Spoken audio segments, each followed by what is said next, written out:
तो शुरुआत सौरभ दुबे आप ही के साथ करती हूँ। जरा बताइए भाई, क्या टेक है आपका इस पूरे मामले को लेकर? भाई, जिस तरह से कहा गया है कि भाई पश्चिमी उत्तर प्रदेश आकर लगता है मानो ये मिनी पाकिस्तान हो, ऐसा ही लगता है क्या? आप भी घूमते होंगे, पहुंचते होंगे पश्चिमी उत्तर प्रदेश।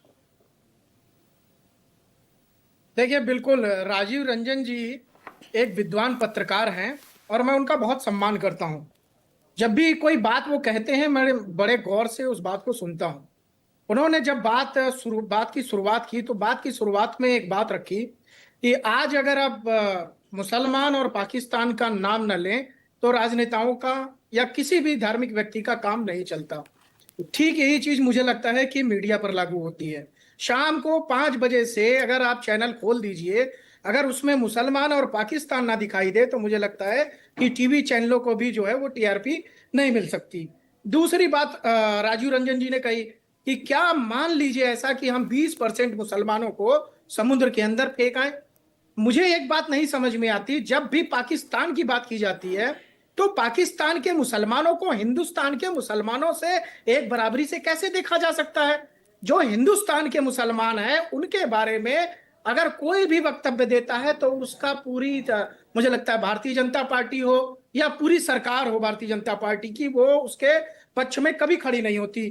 और जब भी इस तरह के बयान आते हैं, जैसे अभी एक बात कही मनुस्मृति को लेकर के और संविधान को लेकर के, देखिए एक धृति क्षमा दमोस्तेयम शौचम इंद्रिय निग्रह धीर विद्या सत्यम अक्रोधो दशकम धर्म लक्षणम।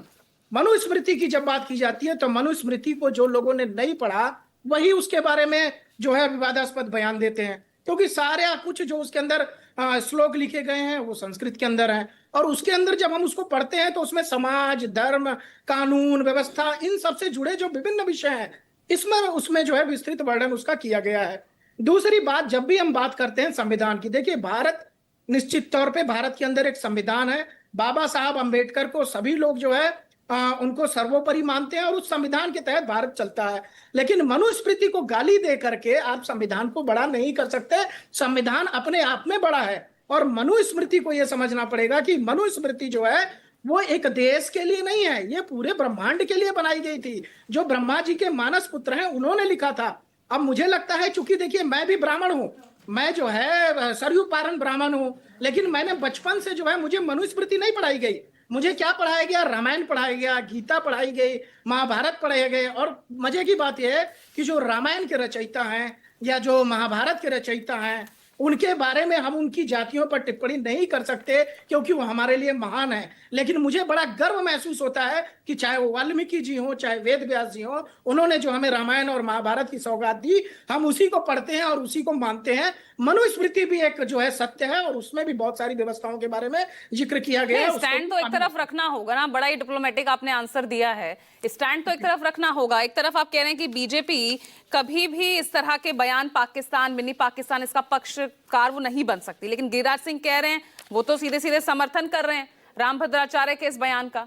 वो कह रहे हैं हिंदुओं को जागना होगा, सही कह रहे राम भद्राचार्य। दिनेश सिंह कह रहे हैं कि भाई डेमोग्राफी परिवर्तन के चलते जो है बहुत जरूरत है। पूजा जी, देखिए ये एक लोकतांत्रिक देश है। इस लोकतांत्रिक देश में साधु संत भी हैं, मौलाना भी हैं, तमाम धर्मों के धर्मगुरु हैं जो अपनी अपनी बात अपने अपने जो है जहां पर कथा कहते हैं उनका मंच होता है उस पर वो रखते हैं। मुझे लगता है कि जो एक बात कही गई इसको पश्चिमी उत्तर प्रदेश को लेकर के, उसको पूरा वाक्य उनका सुनना चाहिए। बड़ी अच्छी बात कही उन्होंने। उन्होंने कहा कि जिस प्रकार से यहाँ हिंदुओं का पलायन हुआ, क्या ये कड़वा सत्य नहीं है? क्या संभल की सच्चाई कड़वा सत्य नहीं है? क्या मुजफ्फरनगर का जो है कड़वा सत्य नहीं है? देखिए बहुत सारी चीजें हैं जो सच्चाई है, हम पढ़ते हैं, कैराना को भी जानते हैं, मुजफ्फरनगर के बारे में भी जानते हैं, संभल के बारे में भी जानते हैं। उसी के बारे में राम भद्राचार्य ने एक टिप्पणी की कि क्या यहाँ पर जो है जिस प्रकार से हिंदुओं का पलायन हुआ तो हिंदू छोड़ करके अगर भाग जाएंगे तो वहां शेष आबादी किसकी बस्ती है? मुसलमानों की बस्ती है। मुझे लगता है तो वो मुसलमान पाकिस्तानी हो जाएंगे, वो मुसलमान देश के नागरिक नहीं रहेंगे फिर। नहीं, किसने कहा पाकिस्तानी है? किसी ने नहीं कहा पाकिस्तानी मिनी पाकिस्तान का क्या मतलब है भाई?